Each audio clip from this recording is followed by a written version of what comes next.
माननीय मंत्री जी ओम प्रकाश राजभर जी बार बार कह रहे हैं और वही पंचायती राज उत्तर प्रदेश के मंत्री भी हैं और कह रहे थे सरकार समय से चुनाव कराएगी।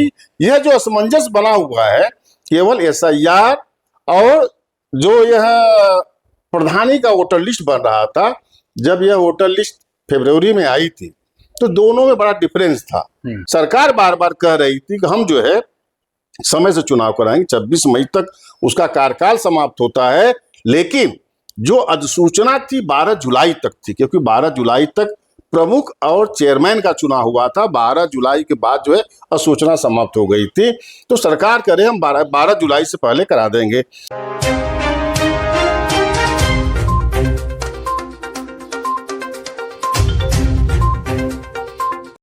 नमस्कार, स्वागत है राजभर एक्सप्रेस में।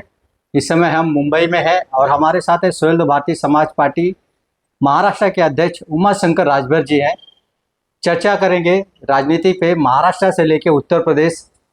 आने वाले दिनों में उत्तर प्रदेश में चुनाव आने वाले हैं, जानेंगे कि चुनाव की क्या तारीखें होने वाली हैं। सोहेल भारतीय समाज पार्टी के मुखिया ओम प्रकाश राजभर जी के हाथों में पूरी बागडोर है उस चुनाव की।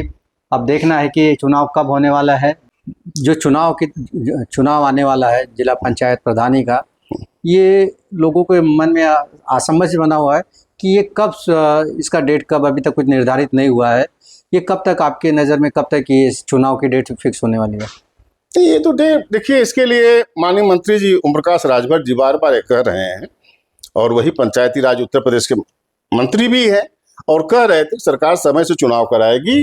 यह जो असमंजस बना हुआ है केवल एसआईआर और जो यह प्रधानी का वोटर लिस्ट बन रहा था, जब यह वोटर लिस्ट फरवरी में आई थी तो दोनों में बड़ा डिफरेंस था। तो तमाम विरोधी यही कहने लगे भाई एसआईआर में इतने कम लोग हैं और प्रधानी के वोटर लिस्ट में इतने ज्यादा कैसे हो गए।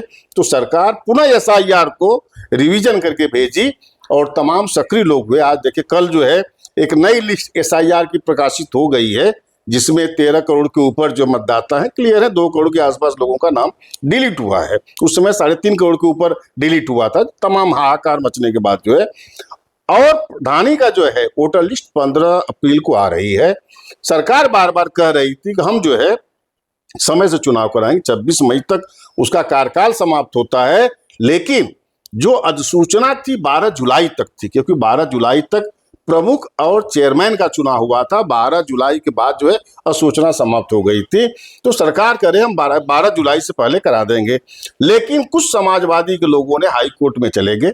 हाई कोर्ट बीच में सुनवाई हुई और सुनवाई में हाई कोर्ट ने चुनाव आयोग से कहा कि आप चुनाव कब कराना चाह रहे हैं। चुनाव आयोग ने ही कहा कि हम जो है समय से चुनाव कराना चाह रहे हैं, इसमें हमारे तरफ से पूरी तैयारी है, मतपत्रों से लेकर के सब कुछ जिलेवार हमने पहुंचा दिया है, उसका हम जो है समय पर चुनाव कराएंगे। तो हाई कोर्ट ने कहा कि आप अगर समय से करा रहे हैं तो इसके लिए आप एक एफिडेविट दाखिल करिए हाई कोर्ट में। और जो चुनाव आयोग उत्तर प्रदेश है वह शुक्रवार को 2 तारीख को वह अपना एफिडेविट दाखिल किया वहां पे, और 7 तारीख को सुनवाई होनी थी।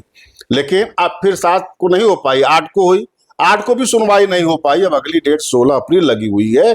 तो सरकार तो, क्योंकि हाई कोर्ट लोग चले गए, सरकार अपनी तरफ से तैयारी में है, चुनाव आयोग भी कह रहा है, तो अब 16 तारीख का जो डिसीजन आएगा और 15 तारीख को आपकी वोटर लिस्ट आ जाएगी, तो मान के चलिए कि चुनाव जो है 12 जुलाई से पहले हो जाएंगे। 12 जुलाई के पहले इसके पहले मतलब मई और जून, मई और जून, हाँ, जो क्योंकि एसआईआर वाला कंफ्यूजन खत्म हो चुका है। 16 तारीख को जो जजमेंट संभावना, क्योंकि चुनाव आयोग तो यही कह रहा है कि हम समय से चुनाव कराएंगे। अब हाई कोर्ट उस पर डिसीजन क्या देता है उस पर देखा जाएगा। 12 जुलाई से आगे तो नहीं जाएगा ना? नहीं, आगे जाने की कोई संभावना नहीं है। अगर आप चैनल पे नए हो तो चैनल को सब्सक्राइब करना ना भूले। वीडियो को ज़्यादा से ज़्यादा शेयर कीजिए।